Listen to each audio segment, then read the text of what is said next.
When a solid mercury second oxide, mercury second oxide, mercury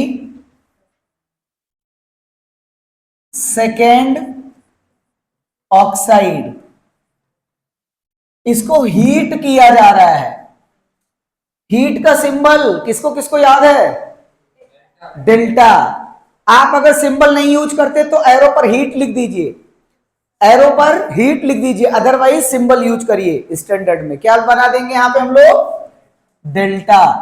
इसका मतलब हम mercury second oxide को heat कर रहे हैं। बना क्या रहा है?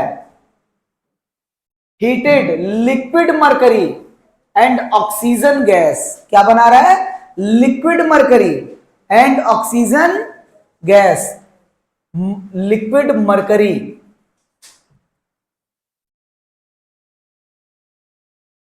Liquid mercury as well as high oxygen gas. ठीक है, बात नहीं। मरकरी सेकेंड ऑक्साइड होता है MgO, ओ सॉरी बार बार HgO, और इसको हम लोग किस स्टेट में है? ये सॉलिड लिखते चलेंगे स्टेट। फिर उसके बाद इसको क्या किया जा रहा है? हीट। हीट करने के बाद ये क्या दे दिया? मरकरी। कौन से फॉर्म में? लिक्विड के फॉर्म में। मरकरी मींस Hg, लिक्विड के फॉर्म में, प्लस ऑक्सीजन O2, O2। ये सिंबॉलिक रिप्रेजेंटेशन हो गया इसका। ठीक है, अब देखिए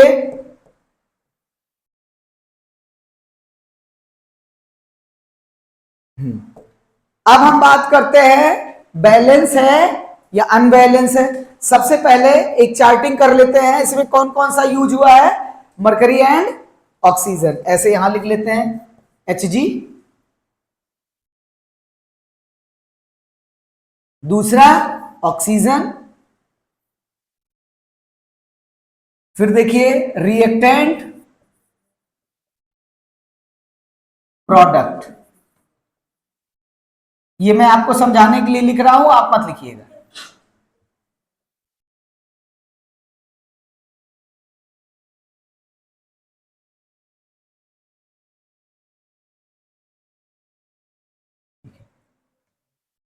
Hg कितना है रिएक्टेंट में? Hg 1 है। और रिएक्टेंट में, प्रोडक्ट में Hg कितना है? 1 है। फिर देखिए ऑक्सीजन कितना है रिएक्टेंट में? 1 है। और यहां ऑक्सीजन कितना है? 2 है। अब देख रहे हैं कि मल्टीप्लीकेशन किधर किया जा सकता है। ये तो मॉलिक्यूल है, इसको हम HgO2 तो कर नहीं सकते। इसका मतलब अगर इसको 2 करना है, अगर इसका ऑक्सीजन 2 है तो ये ऑक्सीजन यहीं से जाएगा 2। हमको पूरे में किससे मल्टीप्लाई कर लेना है? 2 से। तो रिएक्टेंट में जिस साइड Hg है, अगर उससे हम मल्टीप्लाई कर लेंगे, मल्टीप्लाइड बाई 2, मल्टीप्लाइड बाई 2, तो रिएक्टेंट में कितना हो गया? 2, और प्रोडक्ट में कितना हो गया? 2, सॉरी Hg 2। एक मिनट, इसमें कुछ गड़बड़ा रहा है, ये इसमें मत मल्टीप्लाई करिए, नहीं तो बैलेंस नहीं होगा। ठीक है, हमने कहा कि इधर 2 ऑक्सीजन है, इधर 2 ऑक्सीजन बनाना है, तो आपने 2 से मल्टीप्लाई कर लिया, और जैसे ही आपने ऑक्सीजन को बैलेंस किया, वैसे क्या चीज अफेक्टेड होने लगी? यहां पे मरकरी।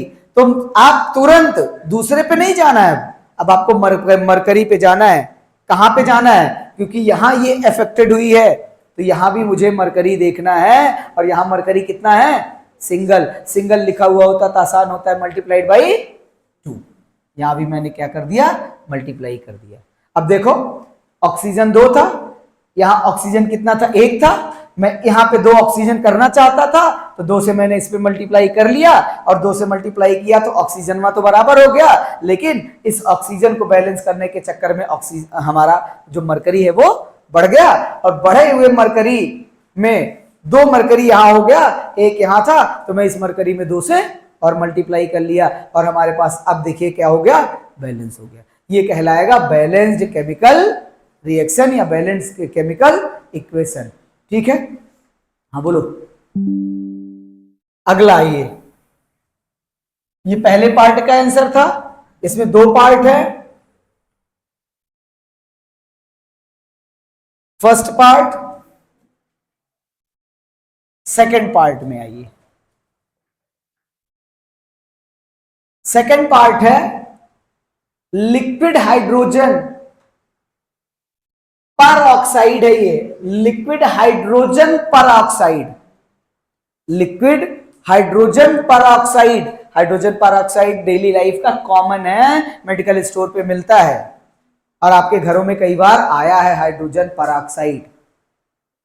अब देखिए, हाइड्रोजन पर ऑक्साइड डिकम्पोजेस मतलब ये भी तो डिकम्पोजिशन था, और इसको कौन सा डिकम्पोजिशन पढ़ेंगे अगर पढ़े तो इसमें, हाँ, मरकरी सेकेंड ऑक्साइड को हमने तोड़ दिया, किसमें, मरकरी और ऑक्सीजन में। तो मरकरी का टूटना मींस डिकम्पोजिशन ऑफ मरकरी है। कौन से मेथड से मैंने मरकरी को तोड़ा, तो मरकरी को तोड़ा हीट देके, गर्म करके, दैट इज थर्मल डिकम्पोजिशन। अभी जब टाइप ऑफ रिएक्शन पढ़ेंगे तो ये चीजें याद रखनी पड़ेंगी, कौन सा डिकम्पोजिशन है।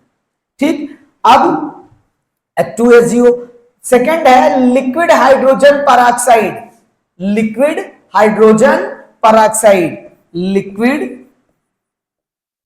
Hydrogen peroxide. ये डिकम्पोज हो रहा है और डिकम्पोज होके फॉर्म कर रहा है वाटर एंड ऑक्सीजन,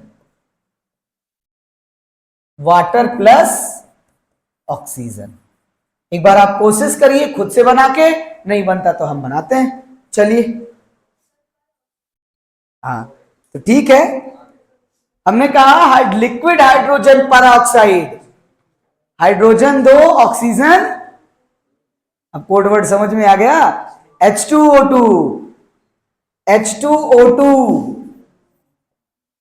इसको डिकम्पोज कर दो, किसमें बदलेगा, एक minute, water and oxygen H2O और साथ में O2, बैलेंस करना पड़ेगा। पहले रिएक्शन लिख लो, इसके स्केलेटन अनबैलेंस रिएक्शन बोलो ना, ठीक, अनबैलेंस केमिकल रिएक्शन लिख लो पहले, फिर स्टेट लिखेंगे, फिर बैलेंसिंग पे आएंगे। बिटिया अपना अपना करेगी तो मजा आएगा, तब पता है क्या है, तब चीजें भूलेंगी नहीं, तब लगेगा मेरा गलत हुआ था। हो गया, अब आइए देखिए, यहां कितना ऑक्सीजन है, यहां कितना हाइड्रोजन है, यहां कितना हाइड्रोजन है, यहां कितना ऑक्सीजन है, 2 और 1 3। अगर मैं 3 यहां लाना चाहूं तो जिंदगी में 3 नहीं हो सकता। हम आप बूढ़े हो जाएंगे कि बोले चलो भैया 1 ऑक्सीजन दे दो, O2 + O, हो ही नहीं सकता। अब हम किसके पेयर में ले चल सकते हैं, हम इसको 4 कर सकते हैं। तो यहां पे सबसे पहले हाइड्रोजन मुझे बैलेंस दिख रहा था, मुझे ऑक्सीजन अनबैलेंस दिख रहा था। मैंने कहा अगर मैं इसको 4 हाइड्रोजन कर दूं तो यहां मुझे 4 कैसे मिलेंगे, मुझे 4 मिलना यहां बड़ा आसान है, क्योंकि इसमें 2 से मल्टीप्लाई हो जाए तो 2 इधर मिलकर कितना, 4 ऑक्सीजन हो गया। इस 4 ऑक्सीजन को यहां कैसे करेंगे, 2 से मल्टीप्लाई यहां भी कर दे तो 4 ऑक्सीजन यहां भी मिल जाएगा। यहां अगर 2 से मल्टीप्लाई कर लिया तो अब मेरे पास ऑक्सीजन कितने हो गए, 2 ऑक्सीजन यहां, 2 यहां, कितने हो गए, 4। और यहां मुझे 4 करने हैं तो क्या करेंगे, 2 से मल्टीप्लाई कर लिया तो 2 दूना 4। जब एक एटम को बैलेंस कर रहे होंगे तो समझ जाइएगा कि दूसरे पर नहीं सोचेंगे। जब हिंदी का पेपर देते हो तो मैथ नहीं पढ़ने आते, कितना भी कोशिश कर लिया जाए सर पेपर है, हिंदी का है, कैसे आए। जब ऑक्सीजन बैलेंस कर रहे हैं तो हाइड्रोजन को मत सोचो इसके साथ क्या हो रहा है, पहले ऑक्सीजन को खिला दो, उसका पेट भर जाए तो दूसरे भूखे के बारे में सोचेंगे। जैसे ही दो ऑक्सीजन 4 हुआ, इधर मैंने 4 करके अब हम हाइड्रोजन काउंट करते हैं। इधर कितने हाइड्रोजन हो गए, इधर कितने हाइड्रोजन हो गए, इसका मतलब हाइड्रोजन भी बैलेंस हो गया और ऑक्सीजन भी बैलेंस हो गया। ठीक है, ये हमारा सेकेंड पार्ट हो गया इसका। ठीक, आगे एक आध और रिएक्शन, हाँ एक और, कौन सा एक्सपेरिमेंट, वाटर का डिकम्पोजिशन।